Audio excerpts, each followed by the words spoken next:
Hello बच्चों, let us read this question. This question says assertion A. Wavelength of first line of Humphrey series is more than first line of Lyman series in hydrogen atom. Reason are delta E is equal to hc by lambda. और हमारे options हैं option A both A and R are true and R is the correct explanation of A. Option B both A and R are true but R is not the correct explanation of A. Option C A is true but R is false. Option D A is false but R is true. Option E both A and R are false. So इस question में हमें assertion and reason statement given है and then हमें correct option बताना है.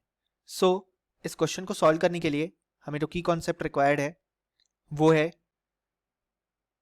Concept of spectral line series in hydrogen atom.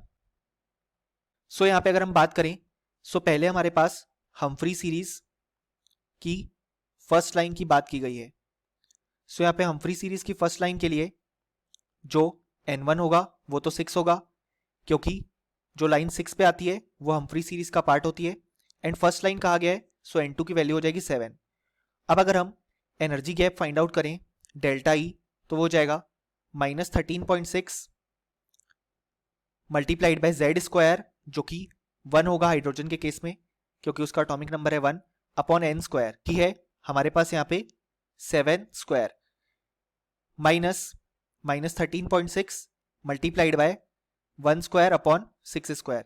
ये आएगा energy difference क्योंकि हायर एनर्जी लेवल से हमारे पास लोअर एनर्जी लेवल में ट्रांजिशन हो रहा है. सो जब हम इसे सॉल्व करेंगे तो यहाँ पे डेल्टा ई की वैल्यू आएगी -0.277 माइनस 0.377.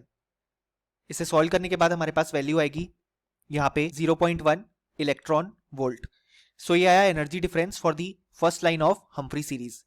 अब अगर हम लाइमन सीरीज की बात करें तो यहाँ पे लाइमन सीरीज के केस में जो N1 होगा उसकी वैल्यू होगी 1 क्योंकि line N1 is equal to 1 यानी कि ग्राउंड स्टेट पे आती है एंड N2 की वैल्यू हो जाएगी 2 क्योंकि फर्स्ट लाइन की बात की गई है.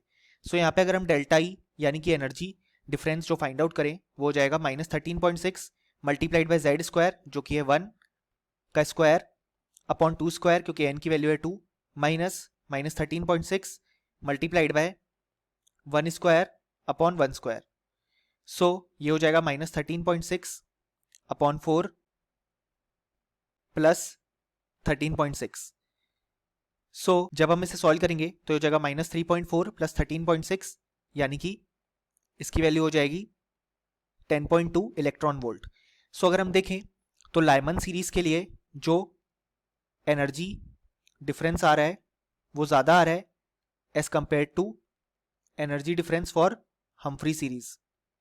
अब हम जानते हैं कि जो डेल्टा ई या एनर्जी डिफरेंस होता है उसको हम लिख सकते हैं hc बाय लैम्डा यानी कि डेल्टा ई और लैम्डा इनवर्सली प्रोपोर्शनल है.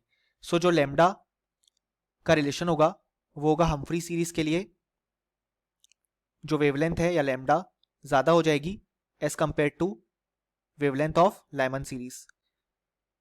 सो अगर हम असर्शन देखें तो वो कहता है wavelength of first line of Humphrey series is more than first line of Lyman series in hydrogen atom. ये बिल्कुल करेक्ट है जैसा कि हमने यहाँ पे डिराइव किया. और रीजन आर कहता है delta E is equal to hc by lambda. ये भी बिल्कुल करेक्ट है और जो रीजन है वो असर्शन को बिल्कुल करेक्टली एक्सप्लेन कर रहा है क्योंकि यहाँ पे एनर्जी डिफरेंस और लैम्डा इनवर्सली रिलेटेड होते हैं इसलिए हमारे पास ये आंसर आया. सो जो करेक्ट आंसर होगा वो होगा option A both A and R are true and R is the correct explanation of A. और फाइनली हमें बोल सकते हैं कि इस क्वेश्चन के लिए हमारे पास जो करेक्ट आंसर आ जाएगा वो आ जाएगा option A. Hope you understood it well. Best of luck.